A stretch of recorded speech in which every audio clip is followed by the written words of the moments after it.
Selon les experts d'un cabinet d'études spécialisé dans l'étude des risques naturels, plus de 18 000 cas de catastrophes ont été enregistrés de 2001 à 2020 dans le monde. La fréquence des catastrophes naturelles a considérablement augmenté ces dernières années dans de nombreux pays économiquement faibles. Pour prévenir et sensibiliser les populations sur ces phénomènes, le consortium regroupant 5 pays de la sous-région, la Côte d'Ivoire, le Nigeria, le Burkina Faso, le Bénin et le Ghana, unissent leur synergie pour outiller les agents techniques des partenaires et organisations de gestion des catastrophes au sein du consortium. L'objectif de ce projet, c'était d'améliorer l'efficacité de la surveillance, de l'évaluation et de la gestion des inondations en Afrique de l'Ouest. Il est important que nous puissions renforcer la capacité de nos partenaires pour que nos populations soient informées en temps réel. Plusieurs techniques ont été enseignées au cours de cette formation, non seulement pour outiller ces acteurs de gestion des catastrophes, mais également prévenir les populations sur les catastrophes naturelles qui menacent leur environnement. Mettre des services que le citoyen lambda, surtout la population qui est vulnérable en saison de risque d'inondation, qui peuvent les utiliser pour pouvoir s'adapter et pour pouvoir anticiper lorsqu'on aura des risques d'inondation.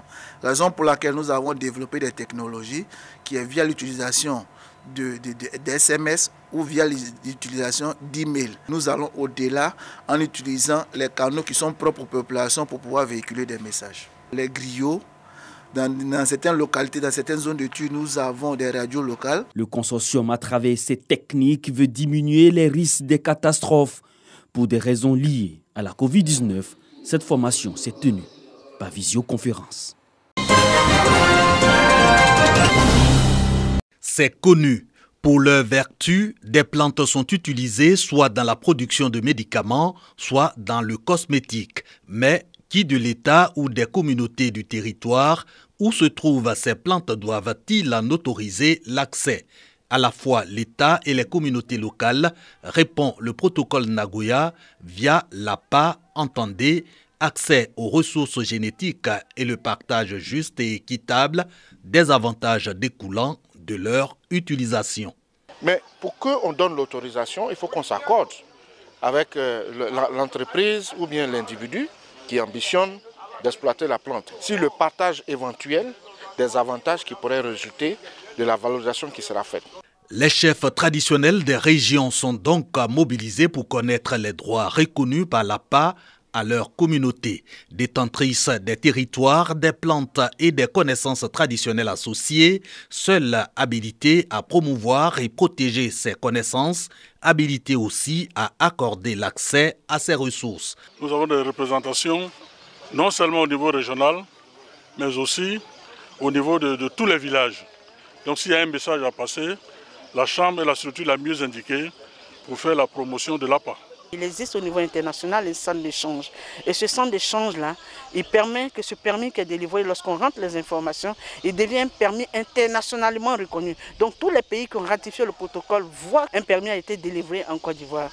Comme ça, celui qui prend la ressource pour partir, quand il sera en train de faire des utilisations frauduleuses, ils font le retour au pays pour que les règlements de différends ou les procédures soient déclenchées à l'effet d'arrêter.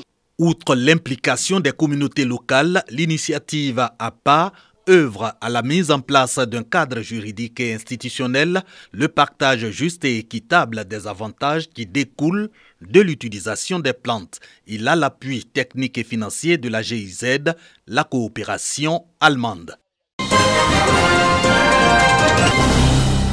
En 2020, la Côte d'Ivoire a enregistré 17 300 nouveaux cas de cancer avec plus de 11 000 décès.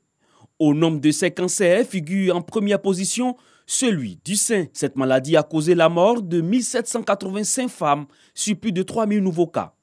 Face à cette menace, la présidente de la coalition des organisations de lutte contre le cancer en Côte d'Ivoire, COLCC, rappelle sa priorité afin de mener à bien cette lutte. Nos enjeux, c'est vraiment de sensibiliser au maximum les populations, de sensibiliser les gouvernants sur la prise en charge du cancer.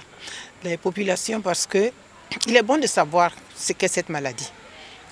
Il est bon de savoir qu'il y a des moyens de l'éviter, qu'il y a des moyens de faire en sorte qu'elle ne s'aggrave pas. Nous parcourons la Côte d'Ivoire pour dire aux populations, voilà, il faut prendre cette maladie au sérieux, mais il faut vaincre la peur. Les acteurs de la santé également engagés dans cette lutte prodiguent des conseils aux femmes et invitent celles-ci au dépistage. Le cancer n'est pas une fatalité.